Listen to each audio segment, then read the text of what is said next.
Max Kesier. Welcome to On the Edge. Let's go to Shanghai and talk with Dan Collins of the China Money Report. Dan, welcome back to On the Edge. Thanks, Max. Good to be back. All right, Dan Collins, you recently wrote a piece on your blog called American GDP, the fantastic fiction of American economic strength. Let's start with GDP. Is the United States economy really larger than the world's second, third, and fourth largest economies combined? Yeah, thanks, Max. Good question. Article I wrote, The Fantastic Fiction of American Economic Strength. I really put this out to put a focus on the GDP numbers.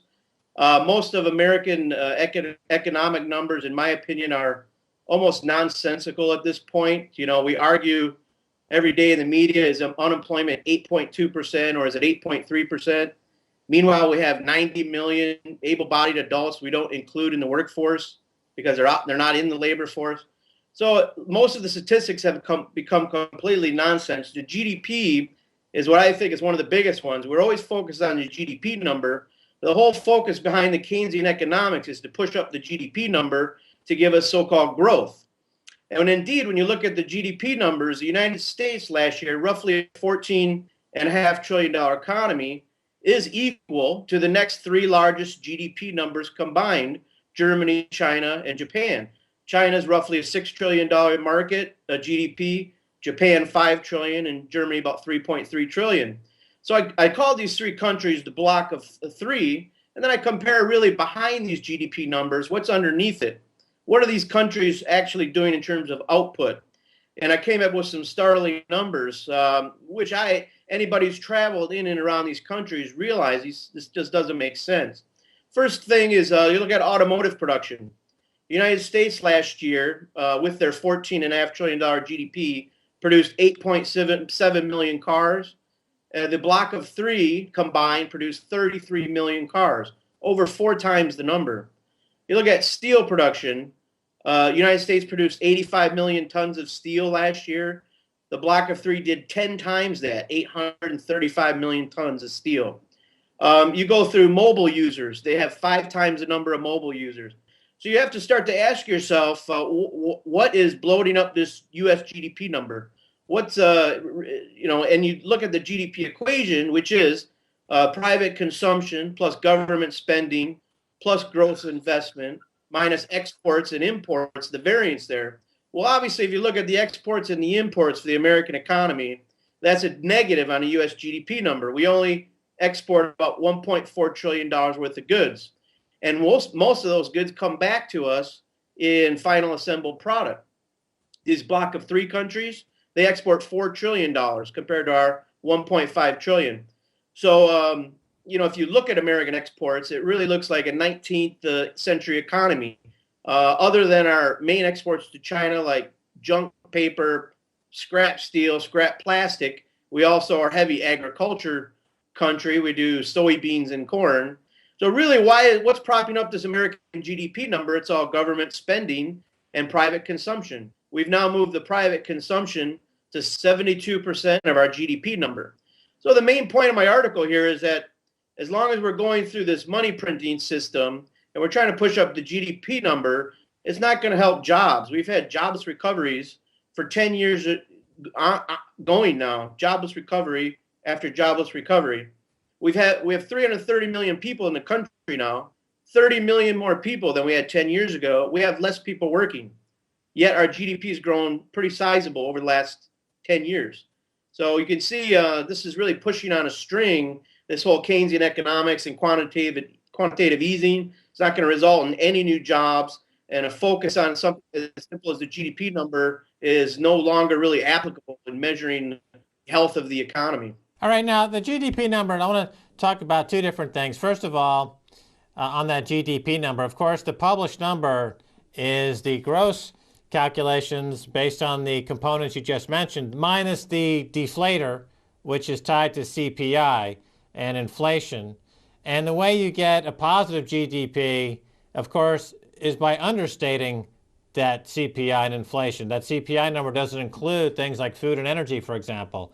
So just the number itself is miscalculated, correct? Yeah, absolutely. I mean, you just go through every statistic in the United States, we we miscalculated. Retail spending, if it's up 1% this year, that could just be price increase. We don't factor in inflation at all in that. So yeah, we can continue to report higher numbers, but actually have less results. Now, as you also mentioned, 70% of the GDP is consumption. Consumption is driven primarily by people going into debt, and that debt comes primarily from America's biggest creditor, China, who also is the person selling Americans all the stuff that they consume. So there's a bit of a symbiotic relationship between the two countries. America's fake GDP. Can we also say that therefore China has a fake output as well? Absolutely. China and the United States are caught up in this two-step of a completely globally unbalanced economy.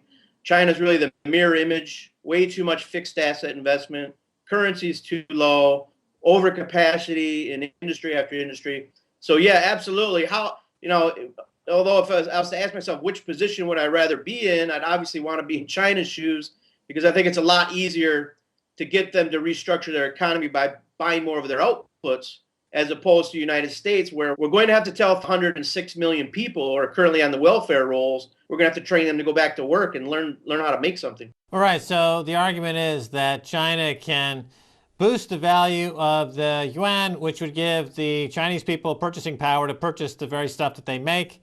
And of course, in doing so, they would sacrifice their huge US dollar holdings. But at some point, they're going to have to make that sacrifice, correct? Yeah, absolutely. I don't see, obviously I don't know what's going on in inner top policy circles in Beijing, but obviously I think their economists at this point have to realize that buying more treasuries is just throwing good money after bad. And I think we've seen that their treasury holdings have not increased in the last 2 to 3 years. That was probably one of the main things that drove the Federal Reserve to take those buys by China private and take them off the market. So they're not adding to treasury positions. They're buying, they're going on a merger and acquisition wave all across the world right now, mostly in Africa, South America, and Europe, but continuing more also in the United States. Okay, so the strong yuan or Chinese currency policy is a response effectively to a collapsing dollar. But in fact, China seems to be going the opposite direction at the moment by lowering the reference, the value of the currency to continue to perpetuate this export-driven growth model, which is doing two things, of course. It's continuing Chinese GDP, but it's also effectively entrapping U.S. into these gargantuan debts. So, as you point out, they're in a bit of, I guess, remember the old Chinese finger torture traps. You put two fingers in both sides and you're stuck. We used to have those as a kid. But so it seems like these two countries, the two of the three biggest economies of the world, are stuck in this type of mutually either beneficial, but apparently more mutually destructive relationship. Your thoughts? No, absolutely. China extracting itself from this position is going to be very, very difficult. It's probably just going to take several years, if not a decade of just readjustment, rebalancing. I totally disagree with their currency policy. You're correct. You're right to say they are even continuing to lower the value of the renminbi. I believe that's because there's a lot of people high up in the government that control export businesses, and that's why they want to keep the RMB low. In terms of the economic arguments to keep the RMB low, I believe they've absolutely unbalanced their economy by keeping it too low for too long. You look at the factories here; they literally can't find direct labor. Direct workers now in factories make more than people with college educations, and on the other side, the people that are working in the service industries, the college graduates, they can't find jobs because every job's in a factory. So the economy here is completely unbalanced. There's a lot of economists that have argued for China. It's in their best interest to let it appreciate, take off a lot of pressure of imported oil and imported ore and all these other imported materials. But so far, the last several years, they have not followed that. They continue to keep the RMB too low and even make it weaker. All right, Dan Collins, over the past year, you've been a bull on China, the China story. And over that past year, the Chinese economy has been doing, the growth rate has come down by various measures. And now there's a lot of folks out there that are looking at this China story and are anticipating more slowdowns going forward. Are you maintaining your bullish position that you had on 6 to 12 months ago, or have you tempered that at all, Dan? Well, Max, I've been a bull on China for 15 years now. I've seen the growth. I've seen the development. Are we slowing down? I think last time I was on the show, I did say we are slowing down. No doubt about it. You know, I go to a lot of companies in Zhejiang province. I've know companies that their business is down 30 to 50%. Now, these guys are focused on the kind of asset investment type, steel type businesses. So these guys are really hurting. There's a lot of downsides in the U.S. in the Chinese economy right now. I don't believe they're actually growing at all this year. It's probably flat. But what I've pointed out before is the downturn is an engineered slowdown. There's no problems with creating demand. They actually have to shut off demand, put in policies to control prices of property, control people buying vehicles. I've mentioned before, if you want a license plate in Shanghai now, you pay $10,000 cash up front before you even buy the car. And then you buy the car with cash. So they've engineered a slowdown. They want to slow down. Is it getting too weak? It might be. I think now is the time. The local governments have put in massive stimulus measures. This is in the last few weeks. This has not been highly reported. But you see Ningbo, Hangzhou, these cities are putting in billion-dollar stimulus projects without listening to Beijing.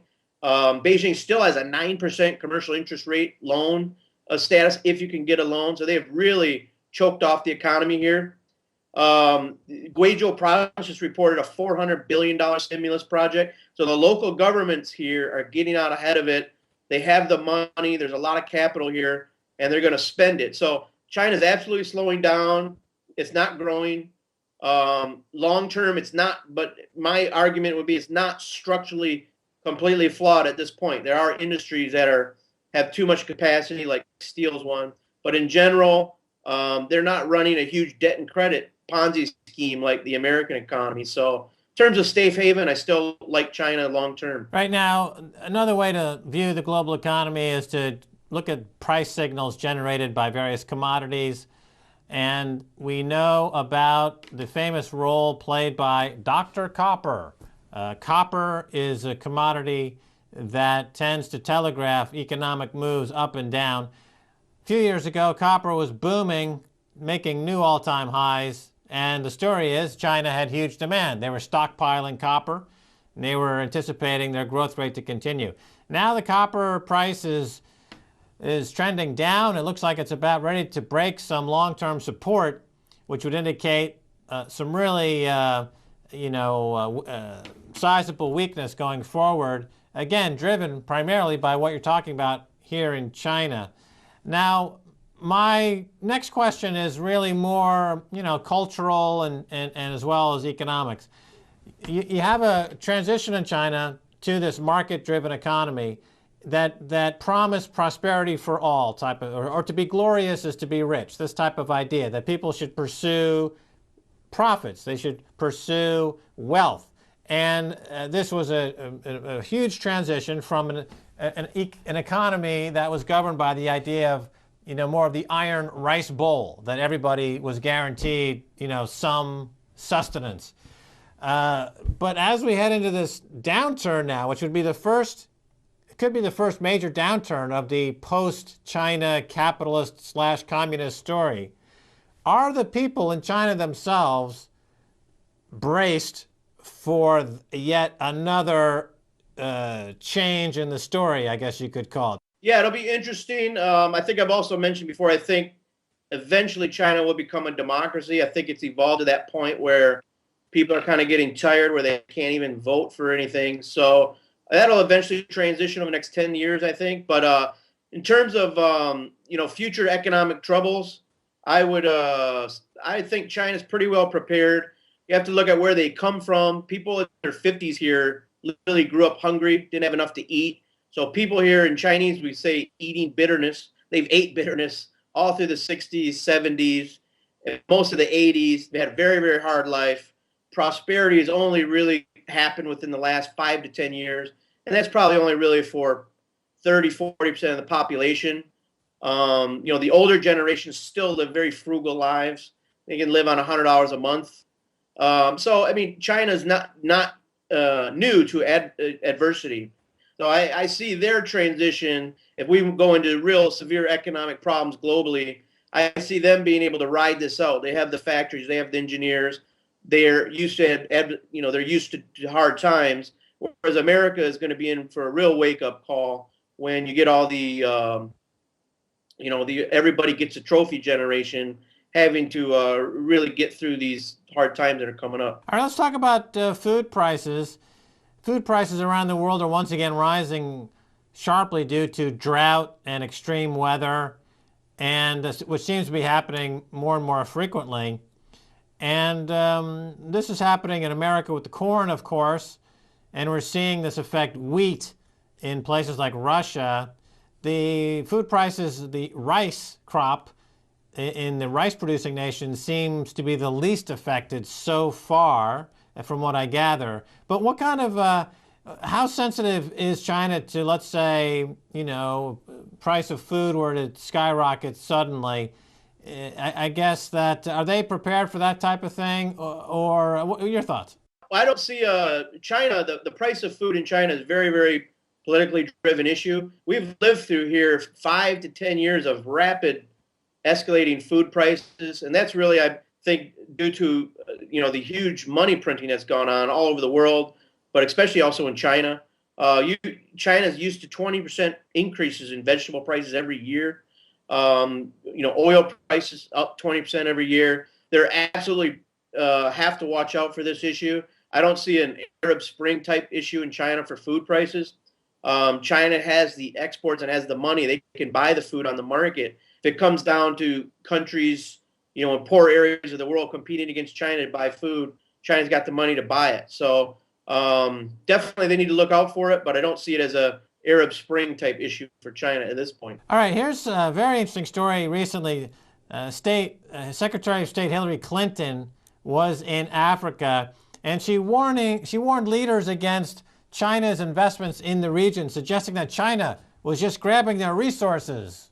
Your thoughts? Well, it's quite comical. I know I've met many people here in China from Africa. You go down to Guangzhou now, there's over 50,000 Africans living there permanently. They're doing trade there every day. They're exporting mobile phones. They're exporting small dry goods. China has really become the new, imperial power in Africa in many ways. Every country in Africa building sports stadiums, schools, hospitals. Are they getting resources? Absolutely. But, I think most of the African countries, if you talk to the people themselves, they're glad somebody's there to buy the materials, develop the mines. And there's a lot of two-way agreements between the countries in Africa and China on what they get in return. So, in my opinion, Hillary Clinton's position on this is totally unfounded.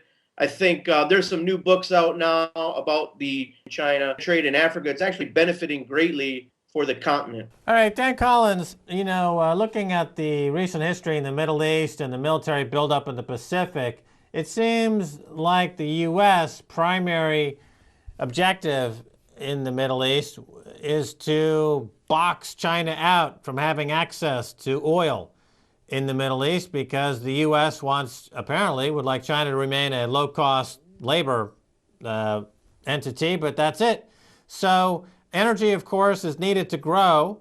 What is China doing in terms of developing some energy sources, since the U.S. has really taken such an aggressive stand to try to keep them out of the Middle East? Yeah, unfortunately, from a geopolitical standpoint, China is boxed in through the South China Sea. You have on their east coast, you have Japan, you have the Philippines, you have Australia. You see, United States has worked with all these countries in the last several years.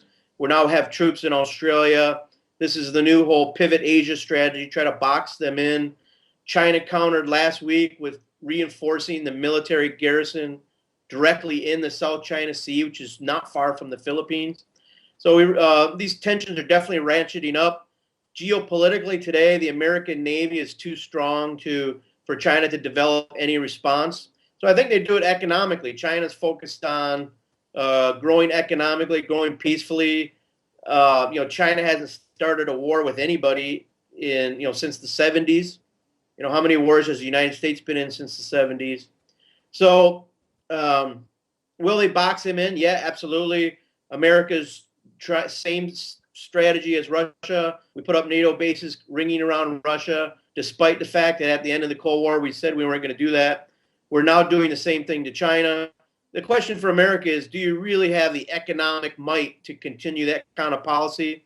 You're going to ask the Soviets, you can continue to be a military power for decades after your economy crumbles and rots, but eventually it just breaks apart. So it sounds like a waiting game to try to have the U.S. punch itself out, and the economy in the U.S. seems as though it really can't support this type of global empire much longer, especially internally in the U.S. You have the complete breakdown of society, infrastructure, and institutions.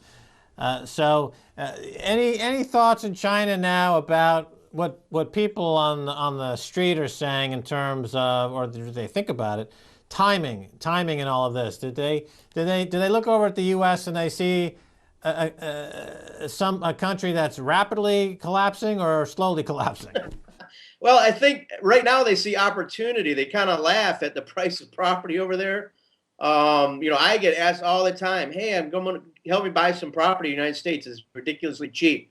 It's almost laughable now if you go over to the United States. I was there last month, and it kind of reminds me of being in the Matrix and taking the blue pill. In only United States can you go get a $500,000, $1 million home loan at 3% for 30 years, and get a car without paying anything down. The rest of the world, we pay cash or we pay significant down payments. So they're living in a United States, unfortunately, is in a bubble right now. When that pops, I don't think China realizes, and I don't think the people here realize the severity. And I think that goes for Europeans as well. They don't have that much experience in the United States. I'm originally from Detroit, and I've seen it happen there, and it wrecked my home state. Now it's going all over the country. All right, Dan Collins, we're going to have to leave it there. We're out of time. Thanks so much for being on the edge. Thanks a lot, Max. All right, and that's going to do it for this edition of On the Edge with me, Max Kesier. I want to thank my guest, Dan Collins. If you'd like to send me an email, please do so at ontheedge@presstv.com. Until next time, Max Kesier saying bye, y'all.